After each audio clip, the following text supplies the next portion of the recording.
everybody, it's Merc007 here, and today I wanted to introduce you to a little game that I designed called Alley Thieves. In this game, players are controlling thieves and trying to survive in the city. The city currently has a food shortage, so only one guild can survive in the city. So you need to try to maintain your guild and try to recruit other people into your guild, and eventually the guilds that don't have enough thieves in it will be disbanded and will go somewhere else. This game takes about 10 to 20 minutes for ages 12 and up, and it plays 2 to 4 players. Each player gets one of these infiltration cards, okay, of their chosen colour, and they get 4 dice, which are their thieves, and you're going to set your thieves with the value of 2 facing upwards. So this is your skill value. So the top number that's facing upwards is your skill value. So you'll set it to the guild closest to you, and this space here, or this area here, will be your hideout. And each player will get an infiltration token, which they'll place just to the side near their card. So that's their area there. And place the skill dice somewhere close to the board where everyone can get access to it. Now there are some quick guides that you can use and give to players if they're playing for the first time to help them. So in a 3-player game, the colour that's not chosen, you're going to use their infiltration actions card and flip it over to the back. And on the back you will see that it's got a gate, and you're going to place it on the board to cover up a section of the board. So you will place it between player 3 and player 1. In a 2-player game, you're going to use the other card of the colour that's not chosen, and you're going to place it to cover up the other section of the board. So player 1 and player 2 will be right next to each other.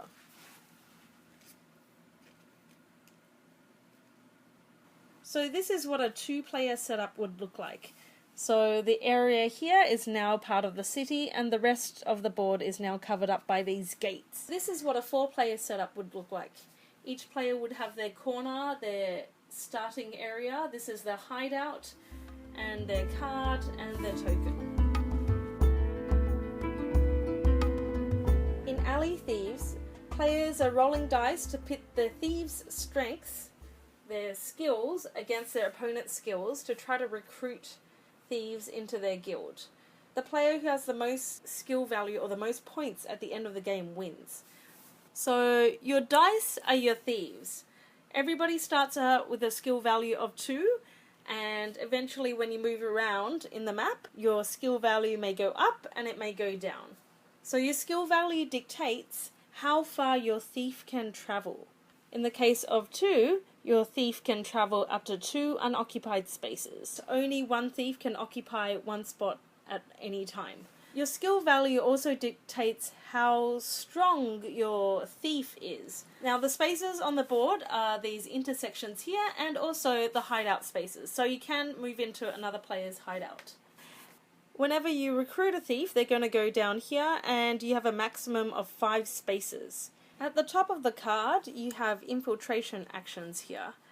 Whenever you end your movement in an opponent's hideout, you get to try to activate one of these.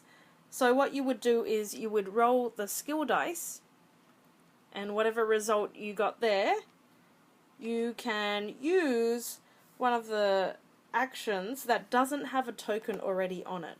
So if I rolled a 4, I would be able to use gain knowledge and sprint, but I couldn't use recall. So as soon as I use one of these actions, I would move the token there, and then the next turn I wouldn't be able to use this action. So on your turn it's pretty simple. You move, and then if you are near an opponent's thief, you may try to recruit them. Okay, so if I were to move this dice, I would look at the top of the dice and see what skill value the thief had.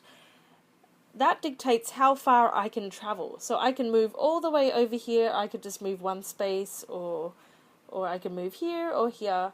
So that 3 looks pretty tempting, so I might move over there. So I indicate I'm going to move over here, and then I roll my thief. Ooh, that's a pretty good roll. And I place my dice there. So after I've moved, I may try to recruit an opponent that's adjacent to the thief that I just moved. So I would roll the skill dice and add it to my value. Okay, so 5 plus 3 is 8. Now the opponent would do the same. Roll the skill dice and add it to their value. Ooh, it's a 6. In the case that my total overall result is higher than my opponent's result, I recruit their thief with whatever value it was and place it into my recruited thieves area in an empty spot. In the case that it's a tie, our results are tied, nothing happens. But in the case that the opponent's results are higher than my result, I will lose 1 skill value. And that's pretty much it. Now, the only other thing is, if you ever move into an opponent's hideout, you get to use one of these infiltration actions, which is where this card comes in. You would roll the skill dice, and the higher you roll, the better it is, as you will get access to all the numbers down all the abilities here with a higher roll. So if I rolled a 6, I can use any of these abilities. So these abilities will help you adjust the value of your dice or your opponent's dice, or even dice in your recruited thieves area. So for example, aid or hinder, you can flip any thief at an intersection or a hideout to its opposite side. So you could potentially change an opponent's thief to a lower value or change one of your thieves to a high value. A trainer recruit. So you can add 1 skill value to a thief in your recruited thieves area. So any thieves you recruit here, you can adjust to add 1 skill value. Okay, gain knowledge. You can add 1 skill value to one of your thieves on the board. Recall, move one of your thieves back to your hideout, to an unoccupied space in your hideout. Sprint, move one of your thieves up 2 spaces without changing its skill value. Okay, so those will help you move around the board and try to win the game.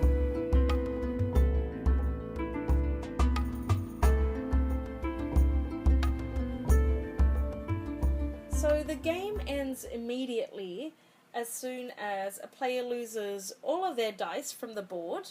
So for example, yellow lost all their dice, the game would end. Everyone would calculate how much skill value they've collected in their recruited thieves area, plus 1 point for each of their thieves still on the board. Whoever has the highest is the winner. Or if someone reaches the recruitment goal. So the recruitment goal for 2 players is if someone reaches 8 skill value in the recruited thieves area, the game ends. For 3 players, the skill value that you're trying to aim for is 10. And for 4 players, the skill value you're trying to aim for is 12. So if someone reached 12, for example, if blue reached 12, the game would end. Everyone would calculate up all their skill values here in the recruited thieves area, plus 1 point for their own remaining thieves on the board. Whoever has the highest is the winner. So basically, that's how the game goes. I hope you enjoyed this how to play video, and thank you so much to the gamers out there who've been supporting my progress in publishing this game, and for everyone's support. I really appreciate it, and I hope you get a chance to give this game a go, and I hope to see you next time. Thanks for watching.